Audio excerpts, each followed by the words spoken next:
want to rejoice under your rule. I request our Honorable Chief Minister to give the Christmas greetings and message as he addresses the gathering. అవతల podium on చేయాలి.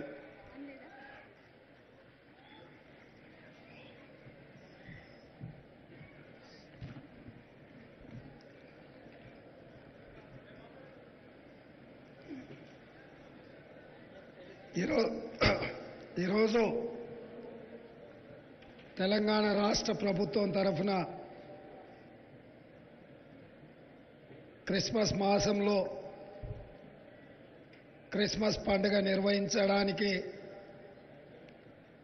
ఇంత పెద్ద ఎత్తున ఏర్పాటు చేసిన కార్యక్రమంలో మా శాసనసభ స్పీకర్ గడ్డం ప్రసాద్ గారు, మంత్రివర్గ సహచరుడు పొన్నం ప్రభాకర్ గారు, మాజీ మంత్రివర్యులు మహమ్మద్ అలీ షబ్బీర్ గారు, ఇతర పెద్దలందరూ, అంజన్ కుమార్ యాదవ్ గారు, అదేవిధంగా చాలామంది బిషప్లు, పాస్టర్లు రాష్ట్రం నలుమూలల నుంచి రావడమే కాకుండా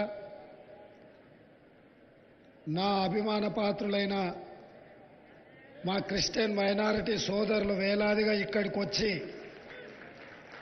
ఈ పండగను ఒక ఉత్సాహంతో జరుపుకోవడానికి ప్రభుత్వంతో కలిసి ఈరోజు ఈ శుభ కార్యక్రమాన్ని ఏర్పాటు చేసుకొని జరుపుకుంటున్న అందరికీ కూడా క్రిస్మస్ శుభాకాంక్షలు. మిత్రులారా, ఈ రాష్ట్రం, ఈ దేశం సుభిక్షంగా ఉంది అనంటే ఈ రాష్ట్రంలో, ఈ దేశంలో మత సామరస్యాన్ని కాపాడడమే కాకుండా ఈ దేశంలో ఏ మత విశ్వాసాలను ఎవరు విశ్వసించినా వారి మతాన్ని, వారి విశ్వాసాన్ని స్వేచ్ఛగా చెప్పుకునే అవకాశం కాంగ్రెస్ పార్టీ కల్పించింది, రక్షణ కాంగ్రెస్ పార్టీ కల్పించింది. ఏ రోజు కూడా కాంగ్రెస్ పార్టీ అధికారంలో ఉన్నప్పుడు ఎలాంటి తప్పిదాలు జరగకుండా మత సామరస్యాన్ని కాపాడడానికి సాయశక్తుల ప్రయత్నం చేస్తూ అనుకోకుండా ఎక్కడైనా చెదురుమదురు సంఘటనలు జరిగినా నాటి ప్రభుత్వాలు ఎప్పటికప్పుడు వాటిని సవరించుకుంటూ సమస్యల్ని పరిష్కరించుకుంటూ ముందుకు తీసుకెళ్లిన ప్రభుత్వము కాంగ్రెస్ పార్టీ ప్రభుత్వం. ఈరోజు పెద్దలు గొల్లపల్లి గారు చెప్పిండ్రు, వాస్తవంగా చాలా సందర్భాలలో నేను మాట్లాడడం జరిగింది, చెప్పడం జరిగింది. డిసెంబర్ నెల మిరకల్ మంత్, తప్పకుండా మిరకల్ జరగబోతుంది. మా క్రిస్టియన్ ముస్లిం మైనారిటీ సోదరుల మీద నాకు సంపూర్ణమైన విశ్వాసం ఉంది.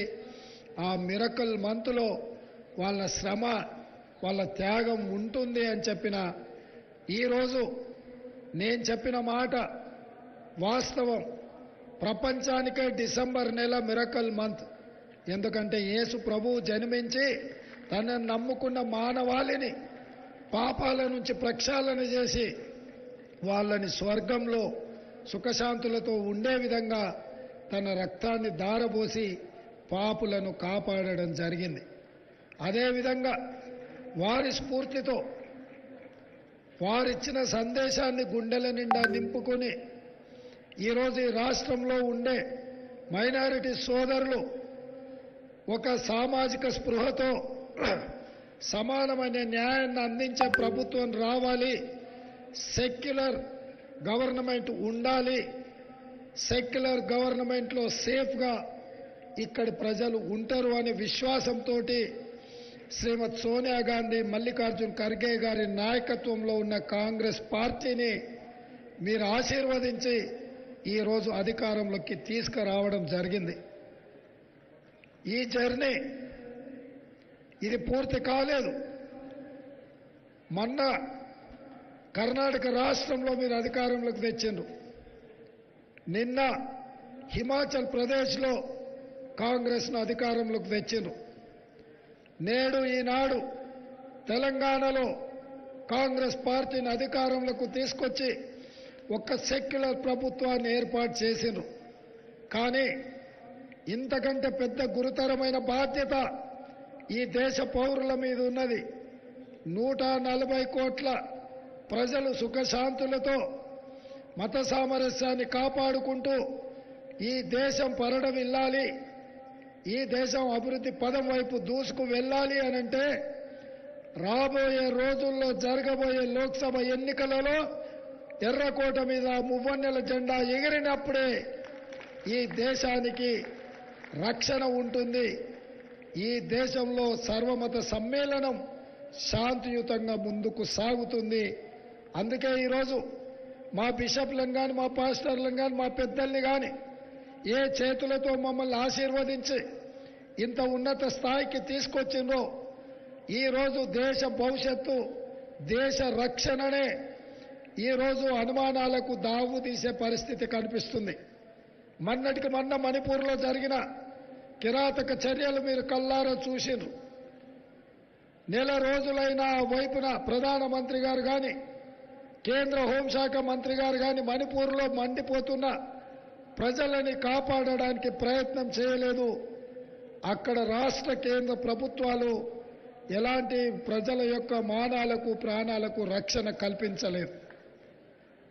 ఆ చర్యలకు పాల్పడకపోను ఎన్నికలలో ఓట్లు అడగడానికి ఎన్నికల ప్రచారంలో మునిగి తేలిండ్రు.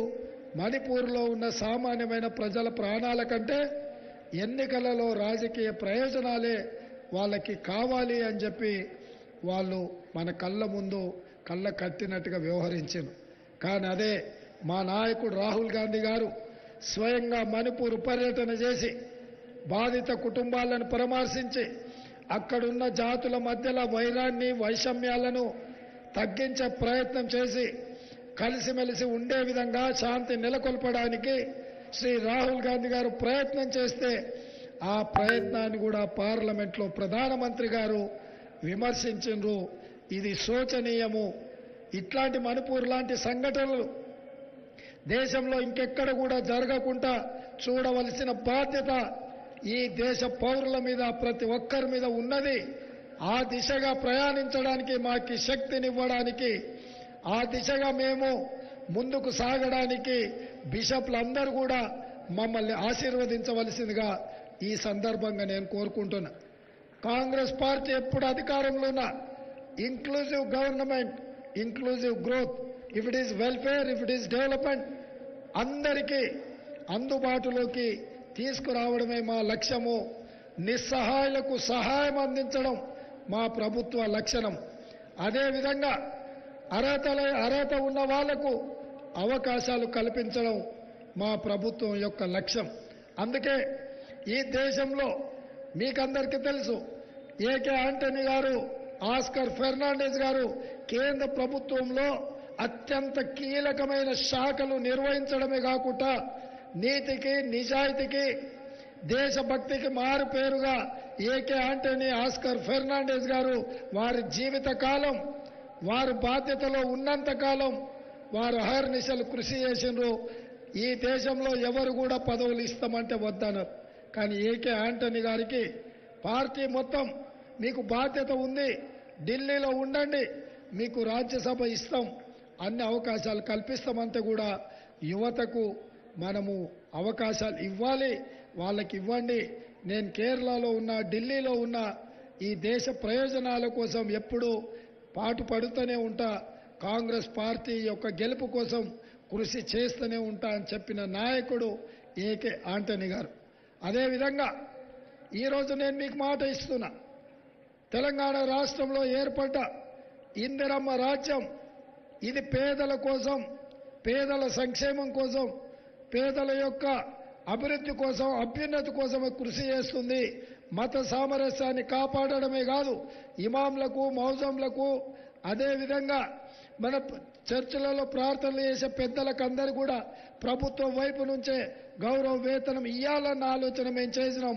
అర్హులైన అందరికీ తప్పకుండా అవకాశం కల్పిస్తాం.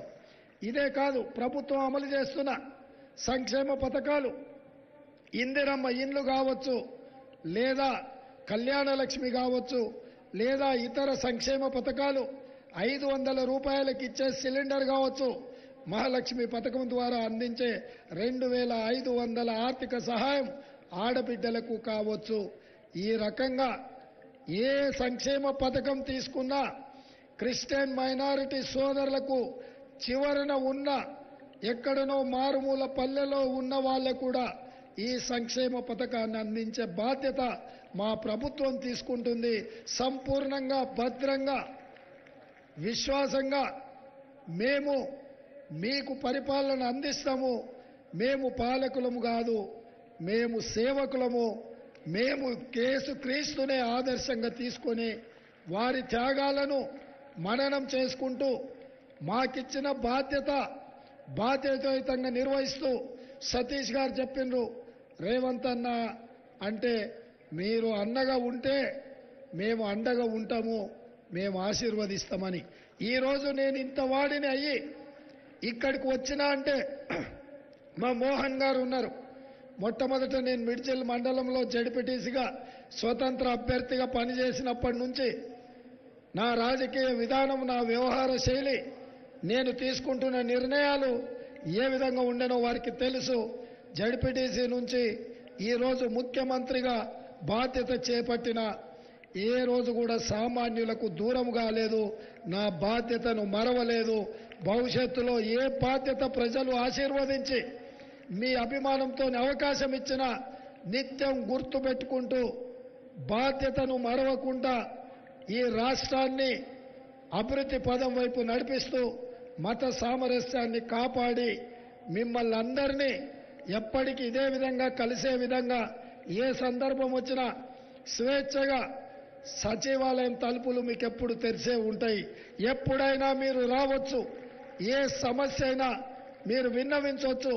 అందుకే గడీలలాగా ఉన్న ముళ్ళ కంచెలతో ఇక్కడి ప్రజల్ని ఎన్నుకున్న ప్రజలనే దూరం పెట్టి పోలీసు పహారాల మధ్యలో ఉన్న ప్రభుత్వాన్ని ముళ్ళ కంచెలు బద్దలు కొట్టినాం. ప్రజావాణి కార్యక్రమాన్ని చేపట్టినాం. ప్రజలు తమ వాణిని స్వేచ్ఛగా వినిపించే అవకాశం కాంగ్రెస్ పార్టీ మా ప్రభుత్వం కల్పించింది. ఎప్పుడు ఏ సమస్య వచ్చినా మా దృష్టికి తీసుకురండి, తప్పకుండా అండగా నిలబడతాం, ఆ సమస్యల్ని పరిష్కరిస్తామని తెలియజేస్తూ మరొక్కసారి క్రిస్మస్ శుభాకాంక్షలు మా మిత్రులందరికీ మీ ద్వారా ఈ దేశ ప్రజలందరికీ కూడా క్రిస్మస్ శుభాకాంక్షలు తెలియజేస్తూ మీ అందరి దగ్గర సెలవు తీసుకుంటున్నా. జై హింద్.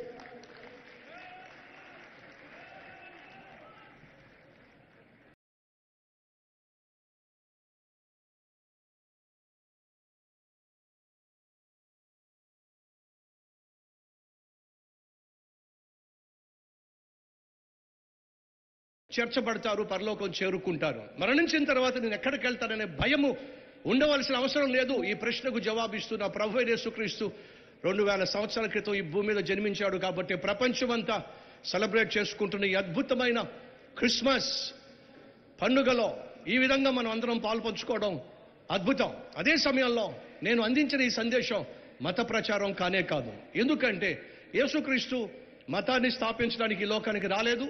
మత మార్పిళ్లు చేయమని ఏ ఒక్కరికి బోధించలేదు. బలవంతంగా మత మార్పిళ్లు చేయమని చెప్పి ఏ ఒక్కరికి చెప్పలేదు. ఆ మాటకు వస్తే యేసుక్రీస్తు ఈ లోకంలో ఏ మతాన్ని స్థాపించడానికి రాలేదు. పైపెచ్చు వచ్చిన కారణం ఏమిటంటే పాపిష్టి మనిషిని పరిశుద్ధునిగా మార్చడానికి, పాతాళానికి పోవలసిన మనిషిని పరలోకానికి చేర్చడానికి యేసుక్రీస్తు ఈ లోకానికి వచ్చాడు. అది బైబిల్ సారాంశం. ఇది సతీష్ కుమార్ అందించే సందేశం. అయ్యా ముఖ్యమంత్రి రేవంత్ రెడ్డి గారు, ఒక్క విషయం మీతో చెప్తాను. సుమారు 4 కోట్ల మంది మిమ్మల్ని నమ్మి అద్భుతమైన పరిపాలన అందిస్తారని చెప్పి మిమ్మల్ని ముఖ్యమంత్రిగా ఎన్నుకున్నారు.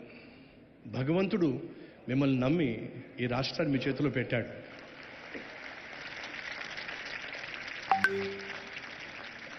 నా ఆశ, మనస్ఫూర్తిగా చెప్తున్నాను, మా తెలంగాణ సోదరి సోదరులకు మీరు అన్నగా ఉన్నట్లయితే వాళ్ళందరూ మీకు అండగా ఉంటారు. అందరి హృదయాల్లో మీరు రేవంత్ అన్న, మా రేవంత్ అన్న అని చెప్పే విధంగానే ఉండాలని ఆశపడుతున్నాను. అమ్మలకు నాన్నలకు మీ ఆప్యాయతను పంచండి. వారు వారి ఆశీర్వాదాన్ని, అవసరమైతే వారి ఆయుష్ను కూడా మీకు పంచుతారు అని మనవి చేస్తూ, క్రిస్మస్ సందర్భంగా దేవుడు మీకు తన సకల ఆశీర్వాదాలు సమృద్ధిగా అనుగ్రహించాలని మనస్ఫూర్తిగా కోరుతూ సెలవు తీసుకుంటున్నాను. Thank you so much.